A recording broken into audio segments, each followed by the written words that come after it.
রাজনীতি কিন্তু রাজনীতি, এটা কিন্তু আপনার ঠিক ওই গীতা বাইবেলের সঙ্গে সম্পর্ক নেই, কোরআন শরীফের সঙ্গে সম্পর্ক। রাজনীতিতে অনেক কিছু থাকে যে কতগুলো আপনার প্রয়োজন অনুযায়ী আপনাকে সেগুলো পরিবর্তন করতে হয়। মির্জা ফখরুলের কাছে আমরা এরকম একটা অশ্লীল ভাষা প্রয়োগ আশা করিনি। এই নামটি উচ্চারণ করতে হলে তারেক রহমানের অজু করে নামটি উচ্চারণ করবেন, কারণ স্বাধীনতার মহান ঘোষকের সুযোগ্য পুত্র বাংলাদেশের বৃহত্তম রাজনৈতিক দলের চেয়ারপারসন হচ্ছে বেগম শহীদ প্রেসিডেন্ট জিয়াউর রহমান তারেক রহমান। তার নামটি উচ্চারণ করতে হলে অজু করে করবেন।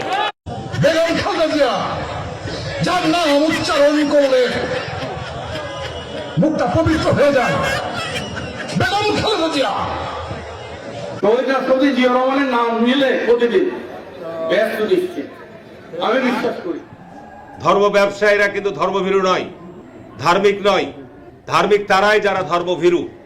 একটা রাজনৈতিক দল সম্পর্কে আমরা ভালোভাবেই জানি, যখন উদ্দেশ্যমূলকভাবে বলে যে এক স্বৈরাচারকে বিদায় করে আর এক স্বৈরাচারকে নিয়ে আসবেন, কাকে উদ্দেশ্য করে বলেন? এক চাঁদাবাজকে উৎখাত করে আর এক চাঁদাবাজকে, এই সমস্ত কথা যখন বলেন কাদেরকে উদ্দেশ্য করে বলেন?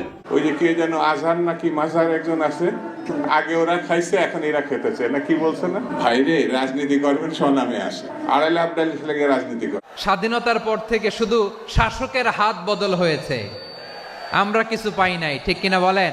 শুধু ওনাদের দোষ দিয়ে কি লাভ? একদল খাইছে আরেক দল খাওয়ার জন্য রেডি হয়ে আছে।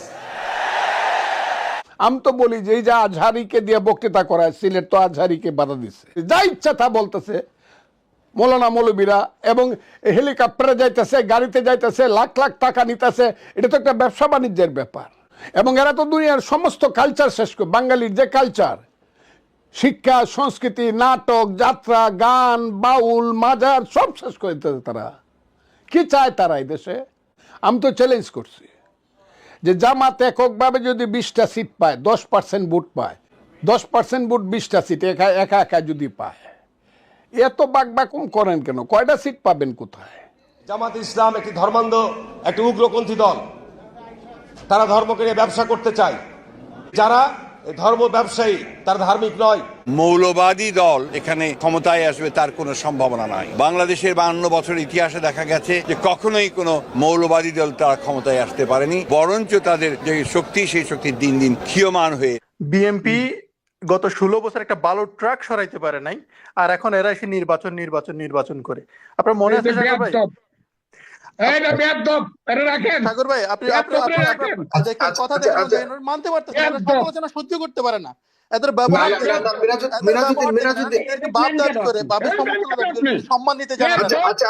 সাগর ভাই দেখেন, এদের ব্যবহার দেখেন। সাগর ভাই, আপনার কাছে মনে আছে আওয়ামী লীগের সময় যে কাউয়া কাদের ছিল? বিএনপির সম্বোধন করে মানে বয়স্ক, ওরা সম্মান দিতে জানে। ছেলে দেখেন, ওনার ব্যবহার দেখেন। সাগর ভাই, আপনার অনুষ্ঠানে আপনি এ ধরনের ব্যবহার অ্যালাউ করেন কিভাবে? মানুষের ভাষা সহ্য করতে পারেন।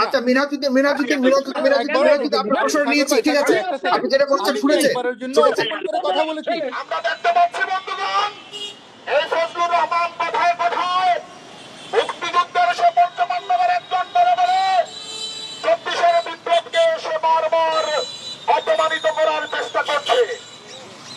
তারই ফলশ্রুতিতে সে টকশোতে বলেছে যে রাজাকারের বাচ্চা। আমরা দেখেছি শেখ হাসিনা আমাদেরকে রাজাকারের নাতি নাতনি বলে সে ভারতে পালিয়ে যেতে বাধ্য হয়েছে। আমরা ফজলুর রহমানকে অনতি বিলম্বে তার বক্তব্যের জন্য ক্ষমা চাওয়ার আহ্বান জানাচ্ছি। ফজলুর রহমান ওনার পুরাতন খেতাবটা আবার ওনার শরীরে ভর করেছে। ফজলুর রহমান, আমি মনে করি হাসিনা পালিয়ে গেছে এবং হাসিনার ভূত ফজলুর রহমানের ঘাড়ে চেপেছে। তবে ওনার দুঃসাহস হইত না 5 তারিখের পর নতুন বাংলাদেশে আমাদের ভাইদেরকে রাজাকারের বাচ্চা, আলবদরের বাচ্চা বলে গালি দেওয়ার। ওই কুশপুত্তলিকা পড়ায়, ওই মারে ফেলমু, কাইটে ফেলমু বলেন, তাইলে আমি ফজলুর রহমান বলি, এই দেশে তো আপনাদের থাকার যোগ্যতা নাই। আমাকে যদি আপনারা মাইরে ফেলতে চাচ্ছি, এই দেশে তো আপনার বাপ তখন জন্মগ্রহণ করে নাই, আপনি তো পরের কথা।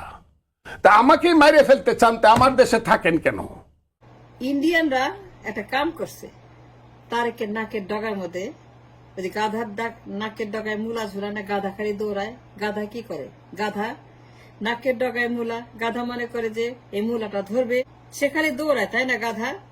তারেক যে ঠিক এই গাধার মতোই নাকের ডগায় মূলা, সে খালি দৌড়াচ্ছে নির্বাচন নির্বাচন নির্বাচন নির্বাচন নির্বাচন নির্বাচন নির্বাচন। বিএনপি শুধু নির্বাচন চায়, বিএনপি নির্বাচন ছাড়া কিছু বোঝে না। আমরা বারবার বিএনপি বলছি যে আমাদের অতি দ্রুততম সময়ের মধ্যে নির্বাচন অনুষ্ঠিত হওয়া দরকার। এখানে বিএনপি ক্ষমতা আসবে না, কে ক্ষমতা আসবে? কে ক্ষমতা আসবে বাংলাদেশে? আমি শুধু এটুকুই বলতে চাই যে রাজনীতিবিদরা তাদের সুস্থ মস্তিষ্কের উদয় হোক, যারা রাজনীতি করবেন মানুষের জন্য, যারা করবেন, যা আমাদের বাচ্চাদের প্রশ্নের উত্তর যারা দেবেন, তারা রাজনীতি করুন, সেই মন মানসিকতা তাদের তৈরি করুন, না হলে কোনো কিছুতে হবে না। তারপরে আমি বলবো যে স্থানীয় সরকার নির্বাচনটি আগে হওয়া উচিত, এবং আগে হলে পরে অনেকটা উপকারী হবে।